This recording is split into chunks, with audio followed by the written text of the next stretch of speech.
Turma, todos bem? Vamos lá então dar continuidade à disciplina de microbiologia e hoje o assunto vai ser vírus. Nas aulas passadas nós falamos, sobre fungos e eu comentei com vocês que fungos, diferente de bactérias, fungos eram células, são células eucariontes, então são células mais complexas que apresentam organelas. E hoje o assunto vai ser vírus. E vírus a gente não consegue classificar se é procarionte ou eucarionte. Vírus nós falamos que são seres acelulares, ou seja, vírus não consegue nem ser uma célula propriamente dita. Por quê? Porque ele não tem organelas específicas. Ele não tem mitocôndrias, não tem lisossoma, ele não tem complexo de Golgi. A única coisa que ele tem é um material genético, RNA ou DNA. É a única coisa que faz o vírus se manter vivo, É o caso do material genético, então o seu núcleo. Então ele vai fazer com que o núcleo tenha uma proteção de qualquer maneira para que ele continue vivendo, E que ele consiga hospedar qualquer tipo de célula. Então, se o vírus ele é um ser acelular, ou seja, uma estrutura muito simples, ele não é autossuficiente. Há necessidade de que ele hospede-se, em alguma célula. Então, ele vai parasitar de forma obrigatória qualquer célula, seja uma célula eucarionte, que é no caso, por exemplo, as nossas células, ou células procariontes, no caso de bactéria. Existem alguns vírus que nós chamamos de bacteriófagos, tá aqui, um esqueminha para vocês, tá? Parece um parafuso, Esse vírus aqui, o bacteriófago, ele é um vírus que parasita bactérias e bactérias que estão no solo. E eles são extremamente importantes para o controle, bacteriano do solo. Tá? Então, oxigenação no solo, em questão de fertilidade do solo. Então, quem estuda essa parte de solo, tanto na plantação, solos contaminados, eles acabam tendo que estudar bastante esses bacteriófagos, tá? Mas os demais vírus, eles acabam tanto afetando as nossas células, tá? Células eucariontes. E aí eu dei aqui um esqueminha para vocês, tá? Só para que vocês conheçam. É lógico que isso aqui é um esquema, é um desenho. O vírus não é assim totalmente, mas só para que a gente tenha uma noção, tá? Como eu falei para vocês, o vírus ele apresenta sua única organela, que é o núcleo, que contém o material genético no seu interior. Então ele vai fazer de tudo para que esse núcleo seja protegido, tá? Ele apresenta esse núcleo tanto protegido por uma membrana, tá? Como no seu exterior, envolvendo esse vírus todo, existe uma outra membrana chamada envelope. Então eu posso falar que o vírus pode ou não apresentar essa membrana proteica de proteção. O vírus pode ou não pode ser envelopado. Então, por exemplo, o vírus do HIV, esse esqueminha aqui, tá? Ele é um vírus envelopado. Na superfície desse vírus, ele apresenta uma sequência de glicoproteínas. Daqui a pouquinho a gente fala sobre isso. Mas essa glicoproteína, ela tem a função de melhorar a adesão desse vírus na célula que ele vai parasitar, tá? Por exemplo, aqui, o adenovírus, tá? Que é o vírus da gripe. Ele também é um vírus envelopado. Ele tem a presença aqui, de glicoproteínas. Um outro exemplo, o vírus do papilomavírus, tá? Ele também tem essa, aqui, expressão dessas proteínas. Tudo bem? Então, dependendo do vírus, eu tenho o envelope ou não. Vamos lá. Como que é a estrutura, então, desse vírus? Como eu falei para vocês, A única organela que o vírus tem é o seu núcleo, e ele vai fazer de tudo para proteger esse núcleo, tá? Então, o material genético, que é do tipo RNA ou DNA, ele vai estar dentro do núcleo, e envolvendo esse núcleo, nós temos uma camada de proteína chamada capsídeo. esse capsídeo, ele é formado por uma sequência de proteínas. Essa sequência de proteínas, nós damos o nome de capsômero.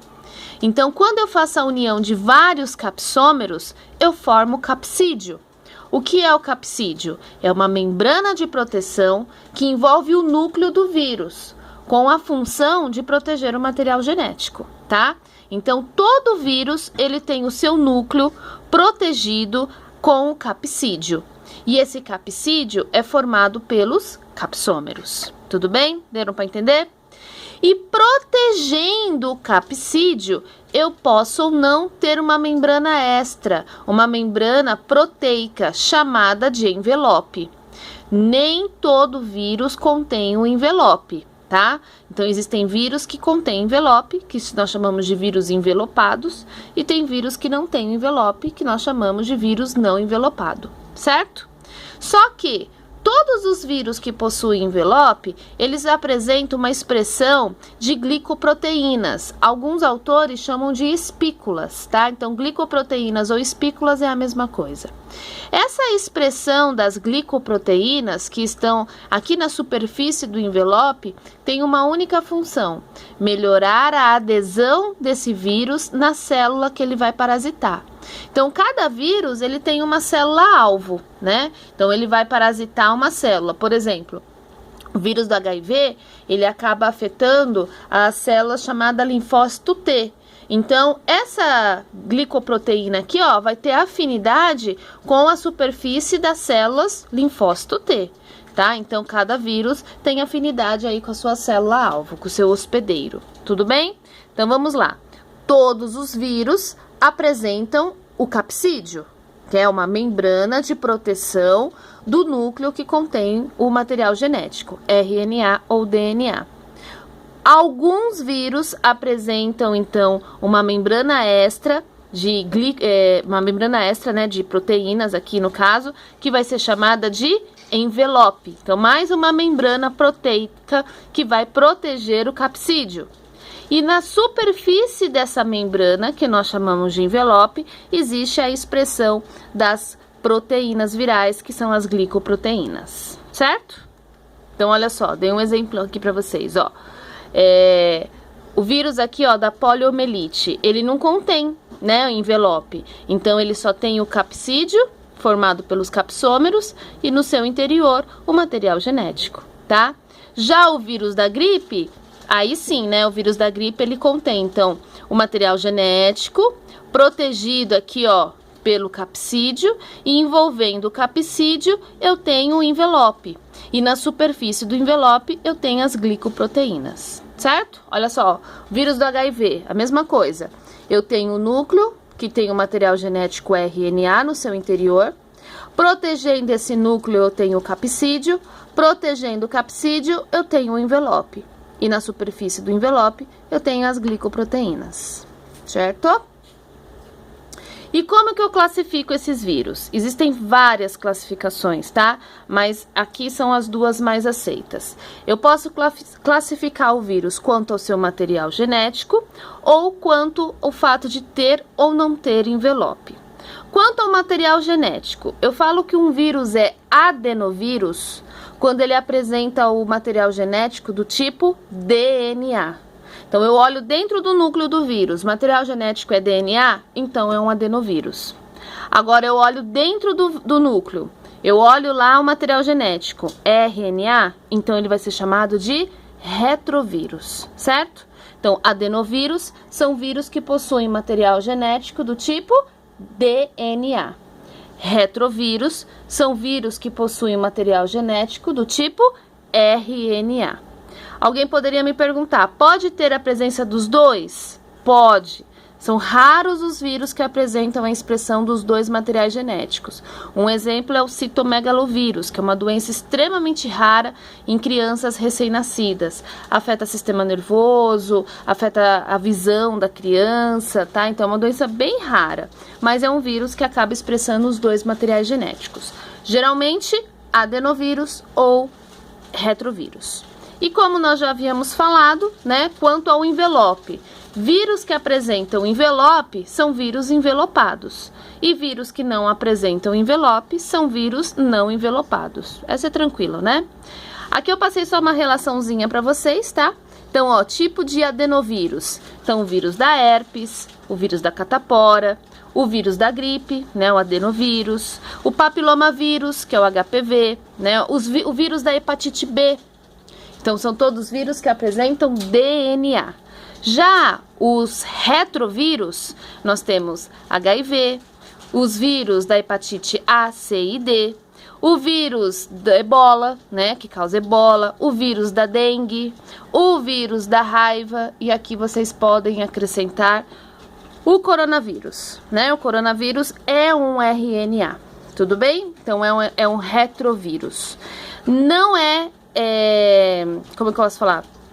Não é regra, mas a maioria dos vírus que causa infecções respiratórias, eles são considerados adenovírus, tá? Então, se a gente pegar todas as doenças que são transmitidas por vias respiratórias, como, por exemplo, a própria gripe, né? A catapora, eles são, se a gente olhar o DNA, nós vamos ver, se nós olharmos o material genético, nós vamos ver que ele é DNA. Há suas exceções, como, por exemplo, o coronavírus, que ele é um vírus respiratório, é transmitido pelas vias aéreas superiores, mas o núcleo, né, apresenta o quê? O RNA. Então, por isso que nós falamos que coronavírus é um vírus retrovírus. E já acrescenta aí também, ele é um retrovírus envelopado, né? Então, além do capsídeo, que está protegendo o núcleo, que contém o RNA lá dentro, ele contém mais uma membrana de proteção, que reveste o capsídeo, que é o envelope. E na superfície do envelope tem a presença, então, das glicoproteínas. Eu quero que vocês deixem bem fixado aí para vocês. Nem todo vírus é envelopado, tá? Mas os vírus que são envelopados, obrigatoriamente, eles apresentam a expressão das glicoproteínas, certo?